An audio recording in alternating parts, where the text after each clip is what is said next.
You are nothing without your results. Probably my 20 to 30-year-olds can relate to this. After reaching that point of adulthood, when you hit 18, it's kind of like your life just shifts over. You've been treated as a child for 17 plus years, and now everything just shifts, and now you have responsibility because you weren't prepared for that responsibility when you were a teenager. You're being thrusted into that. You don't know what to expect. Your parents probably are still trying to figure out what they're going to do. It's a sad reality nowadays, which is in some ways a bad thing that we have a long childhood, but also a good thing, because back in the days of medieval times, most children at that time, once you hit 14, you're considered an adult. Some places even 7, 8. As soon as you can do the bare minimum basics, pick the crops, take care of the horses, plant the seeds, you're basically an adult because you can do the same things a full-grown adult would be able to do. Before, either you would need to hunt to survive, or you die. It's that simple. Doesn't matter if you're 9 years old, dude, you gotta kill that bison, man. You need to learn how to use a longbow. That's just how it was. Nowadays, most people can't even run a mile without dying. And to be fair, if I ran a mile, I'd probably be kind of drained. I am not the best with running, personally. The modern equivalent of that one uncle that doesn't know how to hunt in your tribe like 10,000, 50,000 years ago is probably you. Honestly, if you're a teenager like 12, 13, that's probably you. You really can't do much. The bare minimum stuff that you would need to be able to do to survive, you can't really do that. Not only because the childhood stage is extended, but you don't have people to actually train you in that category. You would think 18 years is enough time to be able to do the bare minimum, know the bare minimum in terms of what you need to know to survive in society as it is now. But apparently it's not, because the 18 years, which could be used for so much more than it is now. It used to be, like, we could freaking do calculus like 1,000 years ago when we were like 9. That's how much more improved it was back then. It's been refined and now just declined for some reason. I really don't get that.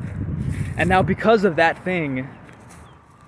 fact, none of us really have anything to show for it now. We don't really have any results. You're probably like 23, don't really have much to show for, maybe like $2,000 in your bank account, scraping for dimes. Skills, pretty much you have like 2 things you could probably do, and those 2 things pretty much everybody can do because we all took the same classes in school. And then we're wondering why nobody really respects us. At this point, it's pretty much up to us. Instead of complaining about, oh wow, life sucks, haha, take the black pill, bro, we should instead do what needs to be done to make up for the time that was lost in our early years of life in order to just straight up exponentially grow, man. That's what you pretty much need to do now if you want a life that isn't completely miserable. You should kind of be mad at the fact that nobody really gives a fudge about your whole entire existence without results. That should give you enough energy to change and adapt in order for not only just that external validation, which will go away in an instant once you actually achieve that, but for your like actual value and purpose to actually feel happy for once in your life.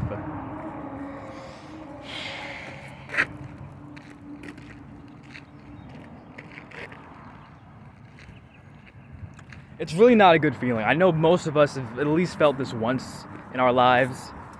That feeling of kind of being like the low light of society. Like the kind of worst one.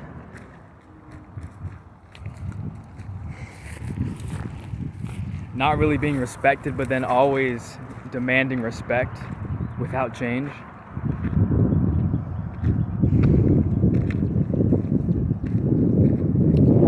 real truth is that nobody's really gonna save you, man. Nobody really cares.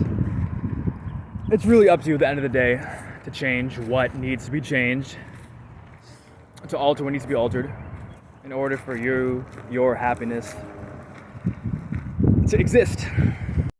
Just because you weren't taught to plant seeds as a child doesn't mean you can't start now. You can't learn how to cultivate your own farm. Maybe through your own experiences and maybe through the experiences of others that you can learn from. It's like I said before, it's never over. I don't care if you're trying to get massive giant breasts or you want to learn how to freaking plant some seeds for once. You want to learn how to hunt. I just had another idea about another video I could make about prioritization and which thoughts you should probably think about over others. You could spend about 1,000 thoughts per day thinking about other people's perception of you, or you could think about pretty much anything else. Because 1,000 to 2,000 to 3,000 thoughts throughout the day are pretty much worthless.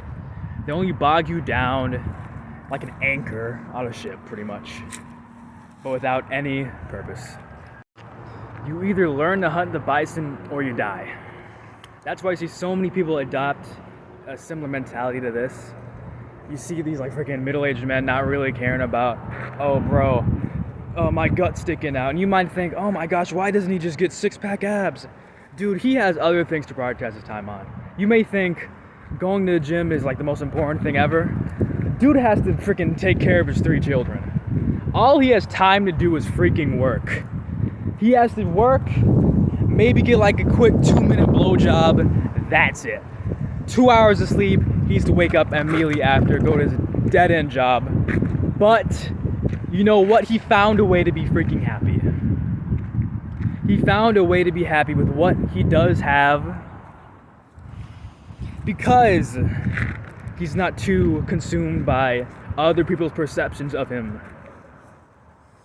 And even if you might not agree with the fact that he's overweight, 300 pounds, 5'9", at least adopt his mentality early while you can.